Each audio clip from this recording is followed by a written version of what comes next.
ఇక్కడ కృష్ణా జలాలకు సంబంధించి తెలంగాణ మిత్రులకు కూడా తెలియాల్సిన పాయింట్ ఒకటి ఉంది. ఎందుకంటే ఆంధ్రాలో ఉన్నటువంటి రాజకీయ పార్టీలు రాజకీయాల్లో మునిగిపోయి ఆంధ్రాకి జరుగుతున్న అన్యాయాన్ని పట్టించుకోవట్లేదు. కాబట్టి గోదావరి నీళ్లు వాడుకుంటున్నారు కాబట్టి కృష్ణ నీళ్లు అక్కర్లేదు. ఇది ప్రస్తుతం జరుగుతున్న చర్చ. గోదావరి తీరం వేరు, కృష్ణా తీరం వేరు. కృష్ణ నీళ్లు రాయలసీమ మీదుగా కోస్తాలోకి వస్తాయి. గోదావరి నీళ్లు కృష్ణా జిల్లా మీదుగానే దిగువనున్నటువంటి గోదావరి జిల్లాలకు వెళ్తాయి. మరి రాయలసీమ గోదావరి నీళ్ళు ఎట్టొస్తాయి?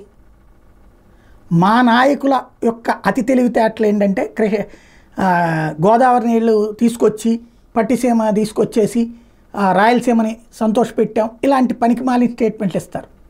విషయం ఏంటంటే ఈ కృష్ణ నీళ్లు పైనుండి వచ్చే ఆల్మట్టి నుండి శ్రీశైలం నుండి నాగార్జున సాగర్ నుండి కిందకొచ్చే నీళ్లు ఏవైతే కృష్ణా ప్రాంతంలో ఉంటాయో అందులో ఒక్క కృష్ణా డెల్టా మాత్రమే, ప్రకాశం బ్యారేజీ నుంచి కృష్ణా డెల్టా ఏదైతే ఉందో ఆ 13.5 లక్షల ఎకరాలకి పట్టిసీమ ద్వారా నీళ్లు తెచ్చి కృష్ణలో గోదావరి నీళ్లు కలపడం వలన ఆ 13.5 లక్షలకి మాత్రమే గోదావరి నీళ్ళు వచ్చినాయి.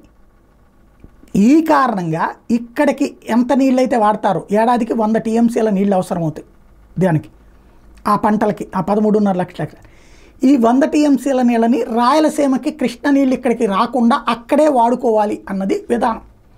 అక్కడున్న ప్రాజెక్టుల ద్వారా మళ్లించుకోవాలి అన్నది. అంతేగాని ఈ గోదావరి నీళ్లు ఆ పైకి వెళ్ళవు. ఇంకోటి, రాయలసీమ ఆ తర్వాత వచ్చేటటువంటి నెల్లూరు, ప్రకాశము, గుంటూరులో ఉన్నటువంటి పల్నాడు ఏరియాలకి ఇవాల్టికి కూడా కృష్ణ నీళ్లు అందే పరిస్థితి లేదు, అప్పుడప్పుడు ఆ కాలువల్లో వచ్చే రోజును తప్పించి. కాబట్టి ఆ ప్రాంతాలకి ఖచ్చితంగా కృష్ణ నీళ్లు అవసరమే. అది తెలియాల్సినటువంటి అవసరం తెలంగాణ మిత్రులందరికీ కూడా ఉంది.